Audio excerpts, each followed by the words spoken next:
Bonjour à tous, aujourd'hui on est dimanche, je vous propose de faire un défi et d'essayer de cuisiner un gâteau qui va monter en forme de sapin.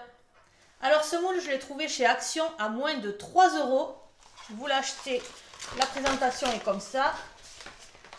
Et le moule se compose de différentes parties, on va les assembler pour essayer de faire un sapin de Noël à manger pour le goûter. Pour faire ce gâteau, on va faire un gâteau à base de yaourt avec des pépites de chocolat.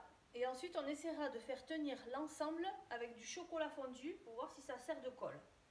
Alors, on va prendre, il nous faut un récipient, un fouet, une petite cuillère pour curer le pot de yaourt, un pot de yaourt nature, vous pouvez prendre ce que vous voulez, ce que vous avez dans le frigo, soit un nature tout simple, un velouté nature, un yaourt au lait de brebis.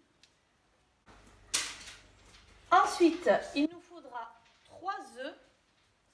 Ici, on a de la chance d'avoir des œufs de la ferme, un sachet de sucre vanillé, la moitié d'un sachet de levure chimique.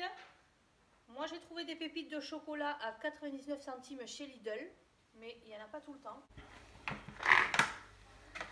Du sucre cassonade, de l'huile et de la farine. Allez, on commence. On va commencer par ouvrir le yaourt et verser le yaourt dans le saladier.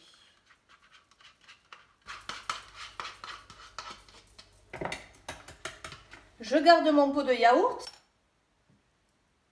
Je vais casser les œufs.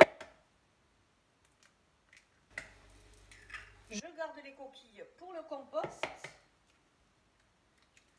Il faudra les réduire un petit peu en miettes et dans le compost, ça marche très bien.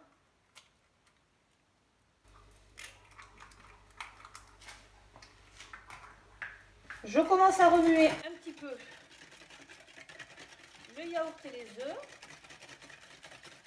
Ensuite, je vais rajouter 2 pots de sucre. Donc, je prends mon pot de yaourt. La recette, c'est 2 pots de sucre. Moi, je vais en rajouter un petit peu moins. Alors, voyons avec un pot de sucre ce que ça donne. Voilà, du coup, j'ai un pot de sucre et je vais faire qu'avec un seul pot.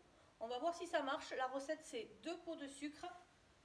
Moi, je ne vais en mettre qu'un. Après, la cassonade, ça sucre bien quand même. Ça sucre mieux que le sucre blanc. Voilà, je vide bien mon pot. Dedans, je vais mettre un demi-pot d'huile. Alors moi, j'utilise l'huile de tournesol parce que c'est ce que j'ai là. Voilà, je le remplis à moitié et je le verse. Je vais mettre le sucre vanillé. Alors là, on met tout le sachet. La levure chimique, on ne va mettre que la moitié. Voilà, on met la moitié. Et ensuite, je referme le petit sachet. Il nous servira pour... La farine. Il me faut 3 pots de farine. Oups. Voilà. À peu près 1, 2 et demi. Donc le troisième, je vais le remplir à moitié parce que là, c'était bien rempli. Et je cure avec ma petite cuillère. Une fois que tous les ingrédients sont à l'intérieur de mon saladier, je mélange, je mélange, je mélange. Ça, si les enfants sont avec vous, vous pouvez leur faire faire, hein, parce que c'est une recette adaptée pour les enfants. Bien sûr, on n'oublie pas de mettre une pincée de sel. Je ne vous en ai pas parlé tout à l'heure, mais ça permet... le sel est un exhausteur de goût. Je mets mes 100 g de pépites de chocolat noir.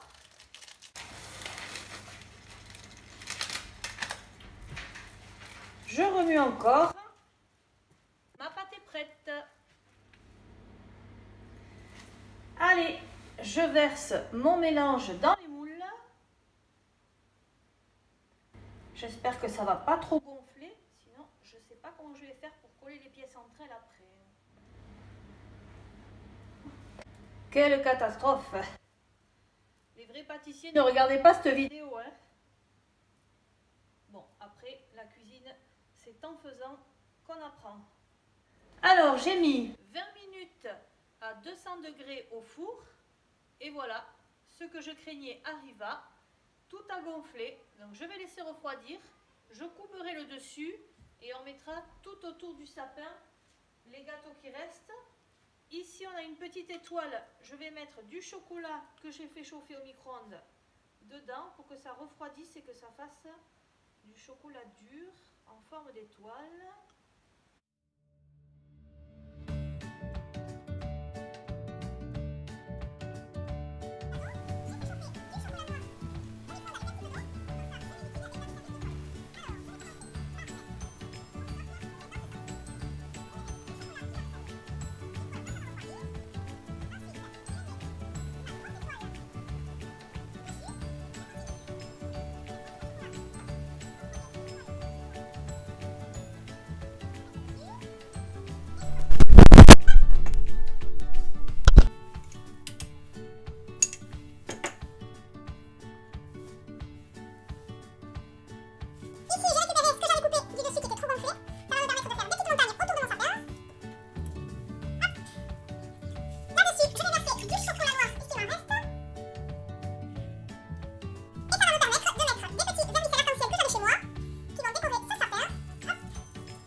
Voilà ce que j'ai réussi à faire avec le moule de chez Action. Le défi est réussi, je dirais oui en grande partie, mais ce moule présente des inconvénients. Quand on fait cuire le gâteau au four, on a des parties qui sont beaucoup plus grosses que les autres et qui ont du mal à cuire par rapport aux petites parties qui sont déjà cuites.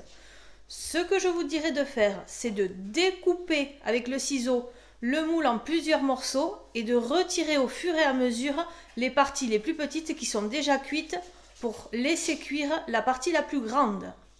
Ensuite, l'étoile de Noël que je voulais mettre au-dessus en chocolat n'a pas assez durci. Je pense que c'est une partie qui aurait dû passer du temps au congélateur avant que je la mette sur le dessus. Le chocolat n'a pas pris, du coup je ne l'ai pas mis du tout. À la place, j'ai mis sur le chocolat, j'ai mis du vermicelle que j'avais dans mes placards. Et pour faire des flocons de neige, j'ai mis quelques petits pop-corn. Et voilà, j'espère que ma famille va se régaler pour le goûter. Et je vous dis à très bientôt!